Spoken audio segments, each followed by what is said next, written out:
All right, I was just over at Hartzell Prop, and now I'm here at Hartzell Engine Technologies with Keith Bagley. How are you doing, Keith? Good, Jeff. Good to see you. Oh man, you guys are just swamped. I love that you've got two buildings, one right next to the other, and just tons of news and development. Yeah. No shortage of new opportunities and new work. So. You know, there is something big that I'm anxious for, to say the least, and that is when we were at Sun and Fun, you showed me this. We were looking at the eMag, but we were looking at this eMag.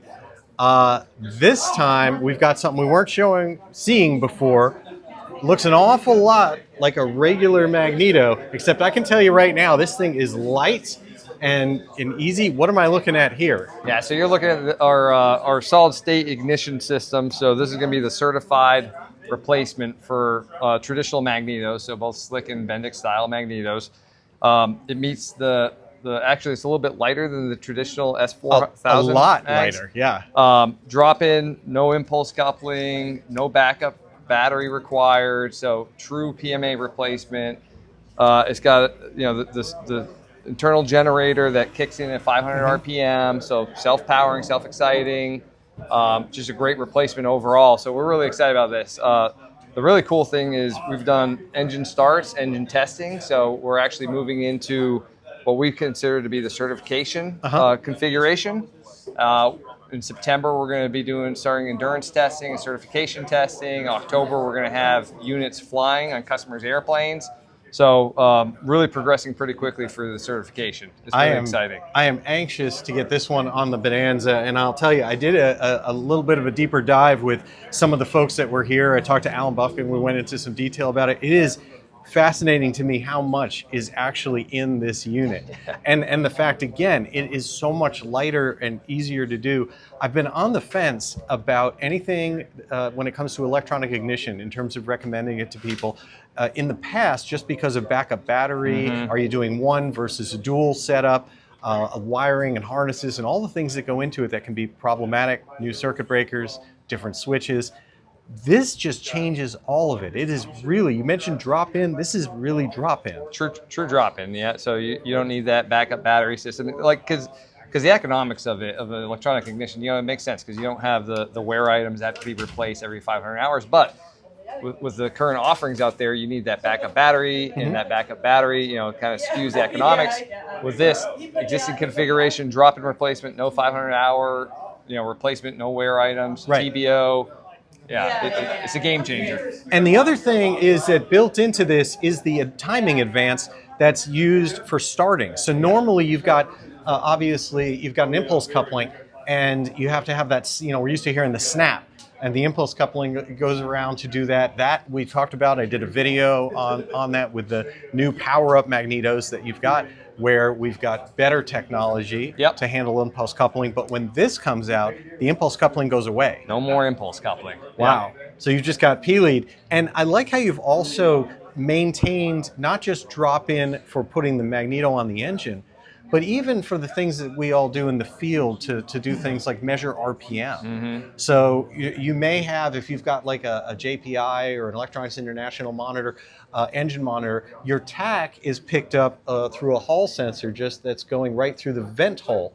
Well, in a lot of designs, they just assume, well, we're going to give you a lead like on a pin or a D-sub coming off. And that means you've got to totally rewire, come up with a new way of doing it. A separate box. Yeah, here you've got the same vent hole plug, and you just go and replace it. Yeah, I mean, so when we took the approach, if we want to drop in replacement like that, our engineering team really, we drove that home to them, and they've bbeen very creative, and that's one perfect example, Jeff. But yeah, drop in replacement, existing technology.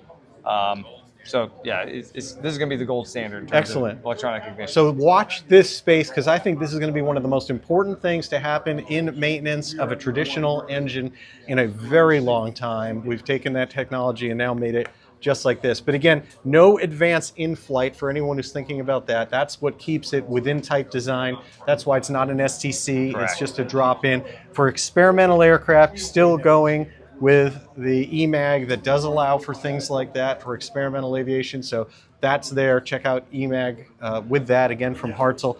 Now, we've got something else going on. We've talked about it before, but again, I want to show it to people. the entire turbocharged aircraft industry was brought to a halt when the AD came out that basically was blanket saying, you know, you've basically got to replace them, and there were no supplies. Now we've got readily available replacements. This is like buy today is the big news. Yeah. So this is out in the market today for purchase through our distribution partners. This was the very first PMA one. We're going to have 3 more releases, PMA supplements coming out to cover basically the entire engine portfolio of turbocharged engines and exhaust. Very popular so far. So if you guys notice, like no rivets, no spot welds. The spot welds were subject to the AD. Rivets have their own failure modes. So really, you know, another great engineering, you know, novel idea that our engineering team came up with that eliminates ADs, eliminates the ongoing inspection requirements. So very popular so far. And you know, one of the things, a lot of people who have seen this design see that it's cables with the cable ends and this, and again, they're just captively holding these segments, so there's no spot welds, nothing else like that in there. But a number of people have said, wow, that's awfully complicated. And yet at the same time, when you see it in person, it's quite simple. And this is not a novel design at the idea of using cables in tension on this, right? Yeah, exactly. It's not. And, you know, it's all the same materials. So, you know, you got Inconel segments, the Inconel braided wire. So, you know, fundamentally, from the design principle standpoint and materials, it's all the same as the traditional V-bands. Yeah. Well, very, very cool stuff. You've got a lot more going on here. If you're here at the show at AirVenture, come by. Hartzell Engine Technologies here, all part of Signia Aerospace, and just more and more things happening every day. Every day, yeah. You got it. All right, Keith, thank you so much. Appreciate it. I really appreciate it. For AirVenture 2026, I'm Jeff Simon for Social Flight. Blue skies.